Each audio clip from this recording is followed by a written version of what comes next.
Tayo ngayon sa Pandi Boys, ayun no. Puro naka-orange na sila mga tol. Tayo kulay itim lang mga tol, ayun no, kalamog. Bali wala pa yung iba mga tol, papunta pa lang. Yung mga ibang Pandi Boys. Dito kami tumatambay yan. Puro mangga rito mga tol. Kakakarong bata to, Pandi Bulacan. Kaya ano, salamat sa lahat ng patuloy na sumusuporta sa atin mga tol. May nag-comment pala sa atin mga tol, i-ano ko lang kung paano yung pagkabit ko daw sa bag. Yan mga tol, pakita ko sa inyo mga tol, ayun no. Bracket tayo ito. HRB to mga tol, sa wave natin. Tapos ito, monorack to mga tol, tanggal lang yung nakalagay dito yung sticker eh. Monorack to eh. Tapos may bracket tayo na ito mga tol. Ayun oh. Binili natin sa Shopee yan mga tol dito. Ayun yung pagkabit natin ng ano, lalabag natin. Tapos inikot-ikot ko lang siya. Ayun mga tol oh. Papansinin niyo may ikot-ikot siya diyan oh. Umiikot-ikot lang natin siya papunta ron.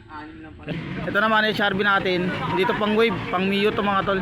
Pina-DIY ko na siya, pina-welding natin mga tol para matibay talaga siya.